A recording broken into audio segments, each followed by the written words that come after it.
أعوذ بالله السميع العليم من الشيطان الرجيم من همزه ونفخه ونفثه بسم الله الرحمن الرحيم نواں پارہ سورہ الانفال نواں پارہ سورہ الانفال جو ہے اس کی آیت نمبر جو ہے وہ 17 ہے، 18 نمبر آیت ہے اور نواں پارہ ہے۔ اور نواں پارہ جو ہے اس کا یہ نویں پارہ جو ہے نویں پارے کا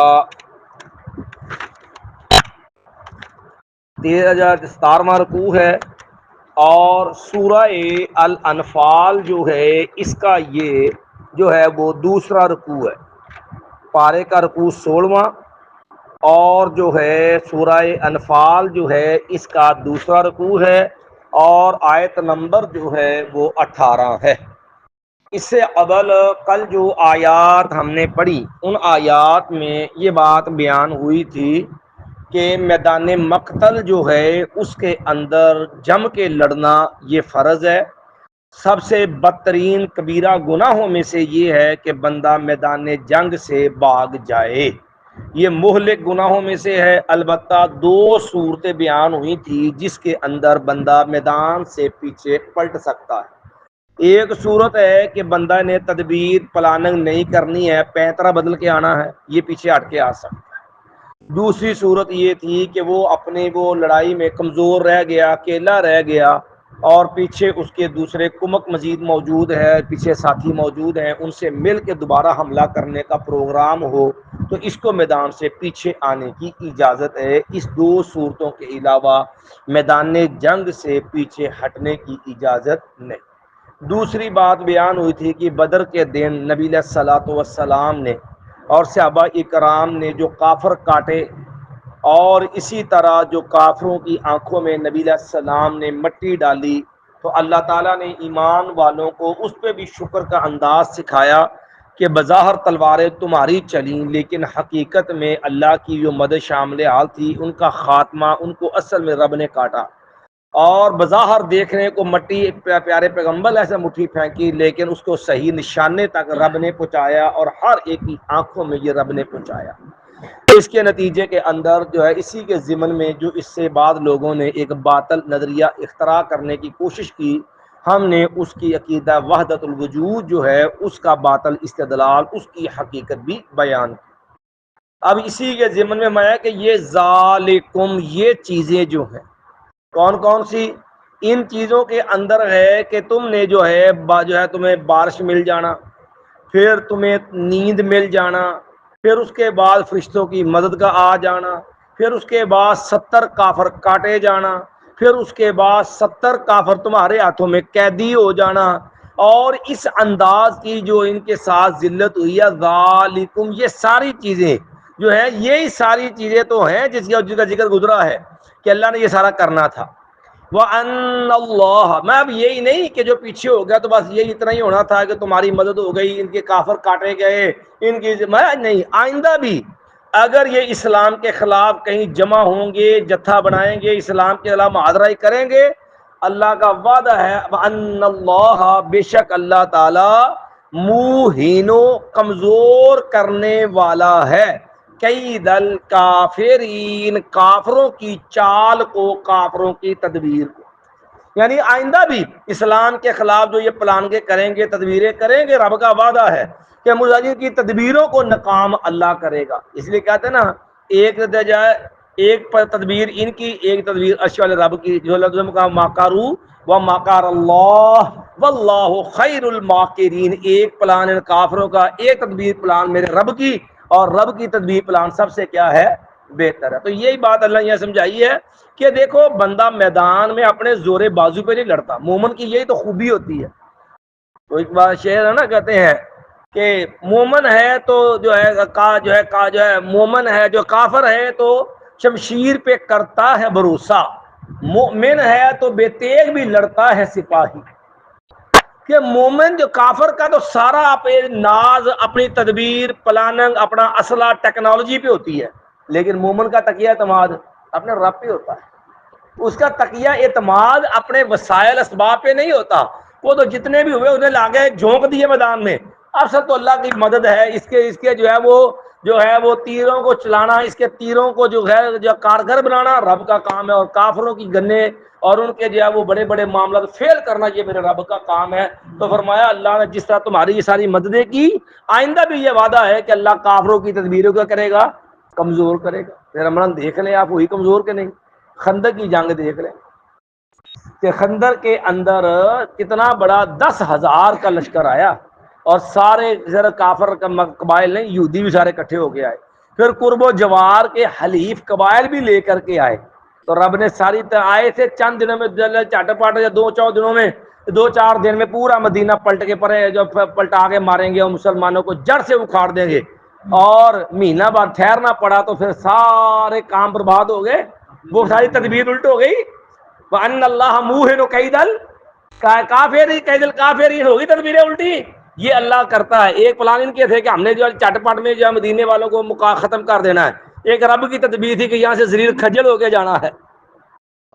تو فرمایا اللہ تعالیٰ کمزور کرنے والا ہے کافروں کی تدبیر کو، کافروں کے پالان کو۔ مایا ان تستفتحو، اگر تم فیصلہ مانگو، ان تستفتحو فتح کا معنی ہوتا ہے فیصلہ بھی ہوتا ہے، اور قرآن جی میں یہ کئی جگہ یقولون متی ھذا الفتح، یہ کافر کہتے تھے مکی صورت مقصد کب فیصلہ ہوگا، ہوندا کیوں نہیں فیصلہ، پھر منگ کہو کرو دعا اللہ کو، پھر سارا فیصلہ ہو جائے۔ تو یہ فتح کا لفظ فیصلے کے معنی میں قرآن مجید مکی صورتوں میں اکثر بیان ہوا ہے۔ مایا ان تستفتحو، اگر تم فیصلہ مانگتے ہو، فقد جاءکم الفتح، تو آ چکا ہے تمہارے پاس فیصلہ۔ یہ فیصلہ کیا تھا؟ 2 قسم کے لوگ تھے، ایک تھے مکے والے بحیثیت مجموعی لشکر، جب مکے سے نکلے نا تو یہ دعائیں کر کے نکلے تھے کہ یا اللہ جو حق پہ ہے نا اس کو غالب کر دے، جو باطل پہ ہے اسے تباہ کر دے۔ اور ابو جہل نے تو باقاعدہ میدان مقتل میں کھڑے ہو کر کے یہ بات کہی تھی، مستقی حکم حدیث ہے، اس نے کہا تھا کہ یا اللہ جو ہم میں سے سب سے زیادہ رشتہ داری کو توڑنے والا ہے اور غیر معروف مجہول باتیں کہنے والا ہے، نوکھی نوکھی گلیں کے باتیں کہنے والا ہے، اللہ ان کو ہلاک کر دے۔ اب رشتہ داری توڑنے کا ان کا اپنا گمان کیا تھا کہ اسلام آیا تو اب کسی کا باپ مسلمان ہے، کسی کا بیٹا مسلمان ہے، کسی کی بیوی مسلمان ہے، کسی کا بھائی مسلمان ہے، تو اب ظاہر ہے وہ کفر اسلام کی دیواریں حدیں حائل ہو گئیں۔ تو اب وہ سمجھتے تھے کہ معاذ اللہ نبی نے رشتے توڑے ہیں، حالانکہ اسلام رشتے جوڑتا ہے نا، تو اس اعتبار سے اپنی طرف سے انہیں بد دعا کی تھی کن کے لیے؟ نبی علیہ السلام کے خلاف کہ انہوں نے توڑا، اور جو دعوت دی وہ ان کے ذہن کے خلاف تھی۔ خلاف اس لیے دی کہ وہ ان کو تو گٹی ملی تھی بت پرستی کی، تو وہ تو رچے ہوئے تھے بت پرستی کے اندر، اور نبی نے دعوت دی تھی ایک اللہ کی۔ اس لیے اس نے کہا یا اللہ جو رشتوں کو زیادہ توڑنے والا ہو اور جو غیر معروف باتیں کرنے والے ہوں اللہ ان کو ہلاک کر دے۔ تو اسی کو اللہ نے بیان کیا ان تستفتحو، اگر تم فیصلہ مانگتے ہو، فقد جاءکم الفتح، تو تمہارے پاس آن پہنچا ہے فیصلہ۔ لو فیصلہ 70 مارے گئے جی، یہ 70 کی ہو گئے قیدی، اور کمر ٹوٹ گئی، اور اب تمہاری دعا کا فیصلہ پورا ہو گیا، فیصلہ مل گیا تمہیں۔ آئندہ بھی سوچ بھائی ان تنتہو، اور اگر تم رک جاؤ گے، باز آ جاؤ گے، فَوَا خَيْرٌ لَكُمْ، تو وہ زیادہ اچھا ہوگا تمہارے لیے۔ اگر آئندہ بھی آکڑ دکھائی، اسلام کے خلاف لشکر کشی کی، اسلام کے خلاف ہرزہ سرائی کی، اسلام کے رستے میں روڑے اٹکائے، اسلام کے خلاف تم نے جب معاذرائی کی، تو یاد رکھنا یہ نقصان ہوگا۔ وَإِن تَنْتَهُوا، اور اگر تم باز آ گئے، تم روک گئے، تمہارا اینڈ ہو گیا، انتہا ہو گئی تمہاری، تو وہ تمہارے حق میں بہتر ہوگا۔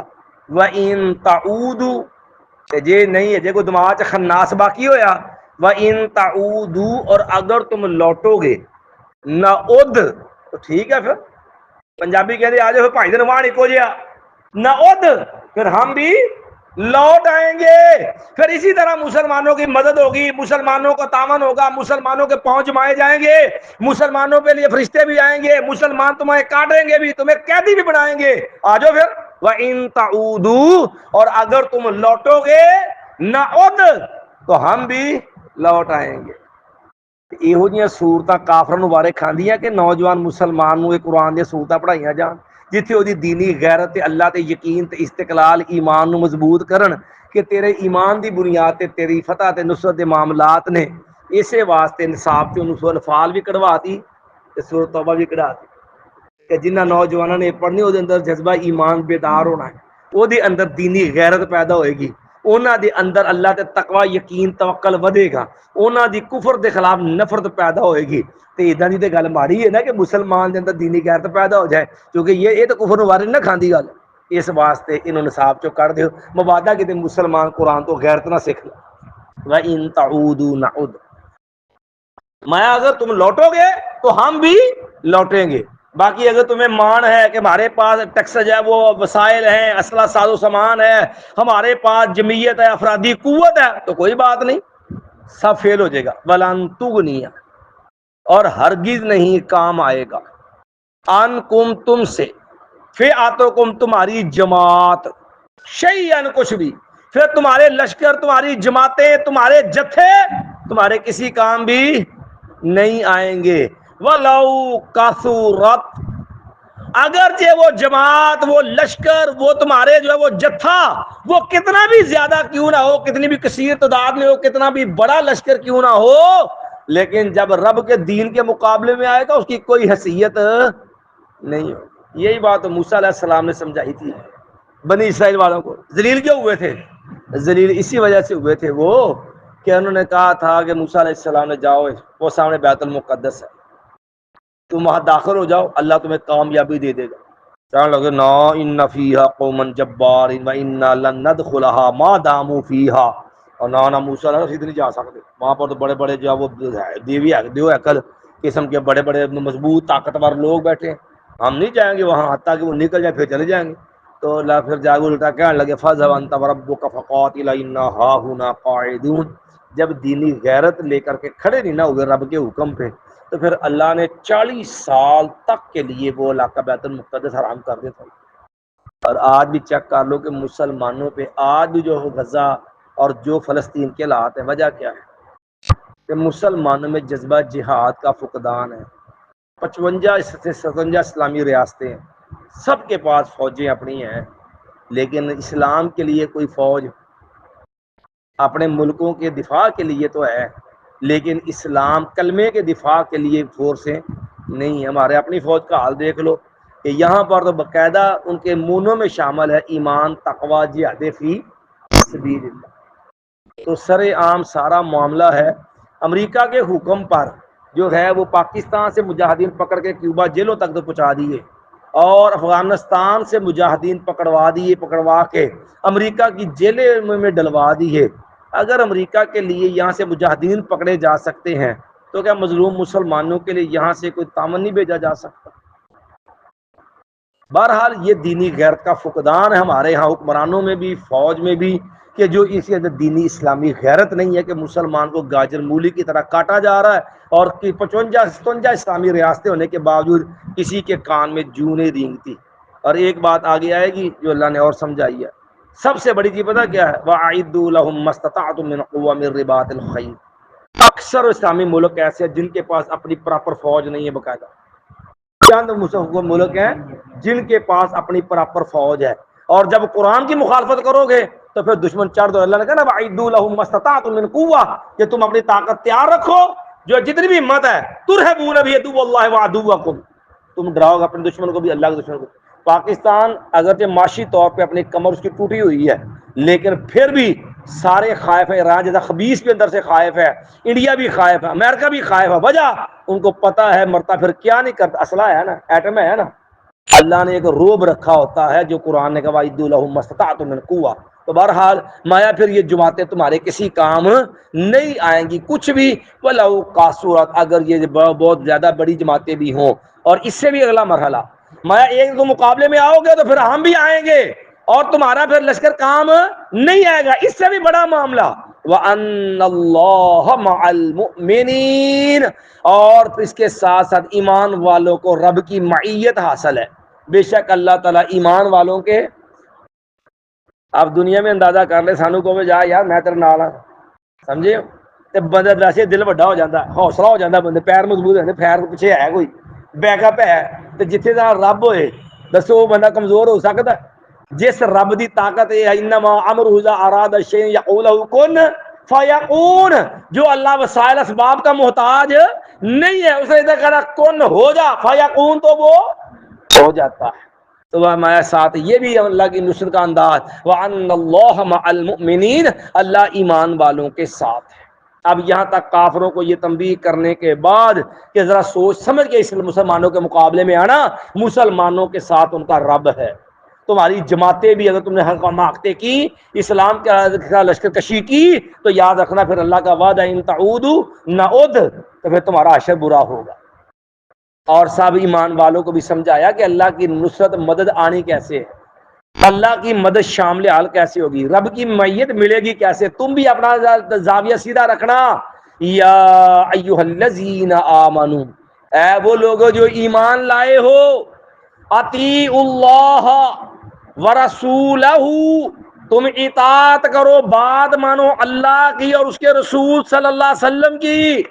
یاد رکھو تمہارا وتیرہ شعار بھی ہونا چاہیے کہ جہاں اللہ کی بات آ جائے، اللہ کے رسول کی بات آ جائے، پھر وہاں چوں چراں اونچوں کے چنانچہ اگرچہ مگرچہ یہ معاملے ختم، پھر سمعنا و اطعنا والا انداز چاہیے۔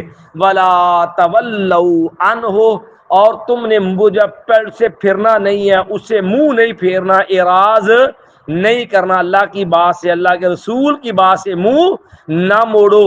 وَأَنْتُمْ تَسْمَعُونَ، حالانکہ تم سن رہے ہو، مایا تمہارے تک بات پہنچ گئی، اللہ کی بات آ گئی، اللہ کے رسول کی آ گئی، تم نے سن لیا کہ یہ اللہ کی بات ہے، اللہ کے، پھر تمہیں اجازت۔ اب یہ نہیں کہ ہاں ایک ہے نا سنی نہیں، پتہ ہی نہیں چلا، آدمی کو علم ہی نہیں ہوا، لا علمی جہالت کی وجہ سے کوئی بات رہ گئی تو کوئی نہیں، وہ تو اللہ بھی معاف کر دیتا ہے۔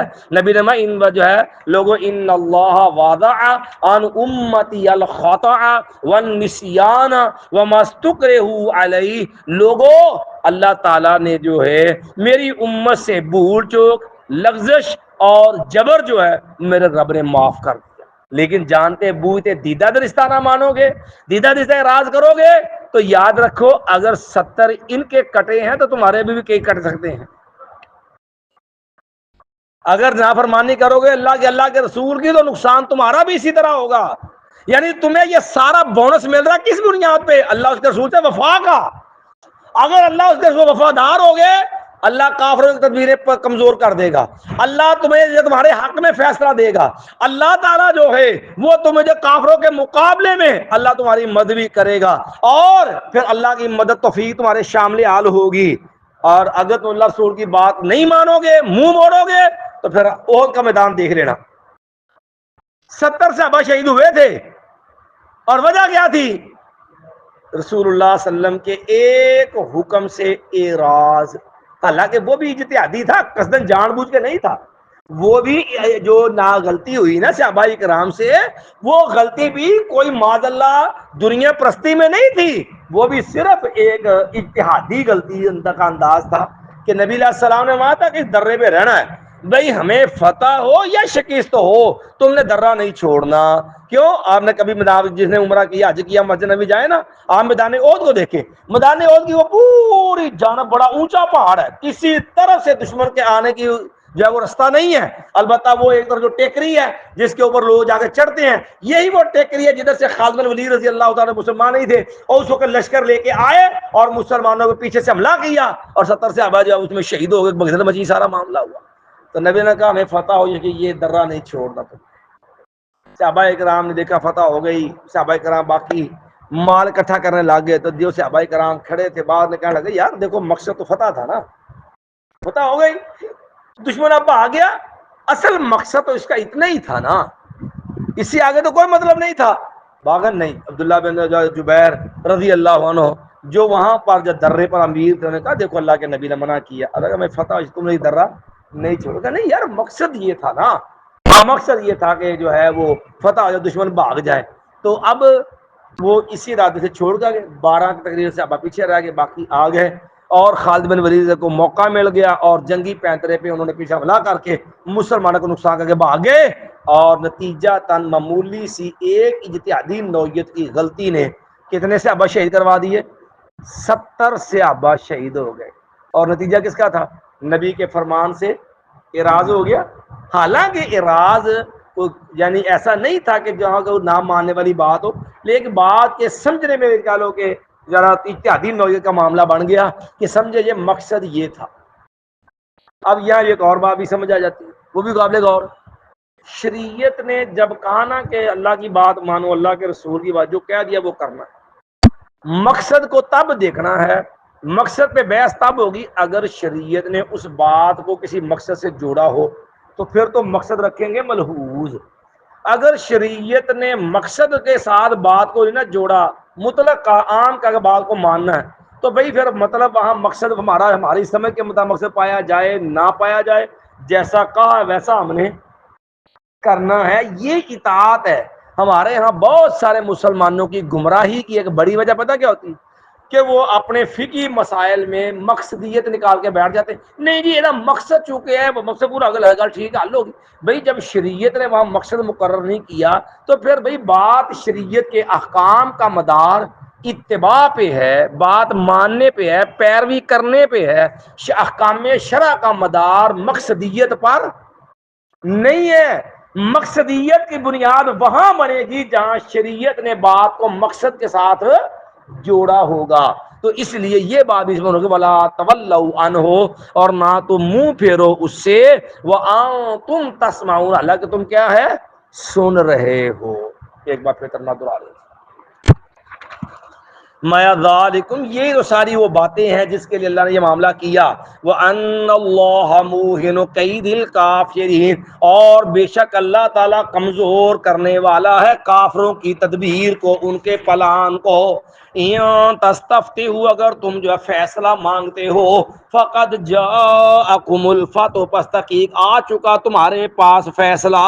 وَإِن تَنْتَهُوا، اور اگر تم رک جاؤ گے، باز آ جاؤ گے، فَهُوَ خَيْرٌ لَكُمْ، تو وہ زیادہ بہتر ہوگا تمہارے لیے۔ وَإِن تَعُودُوا نَعُودْ، اور اگر تم لوٹو گے تو ہم بھی لوٹیں گے۔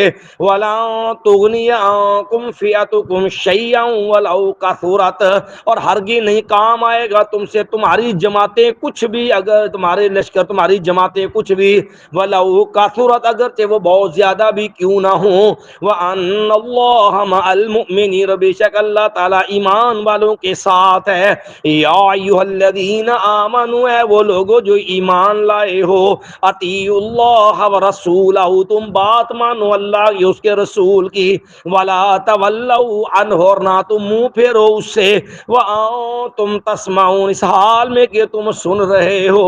بحمدک اشہد ان لا الہ الا انت استغفرک واتوب الیک۔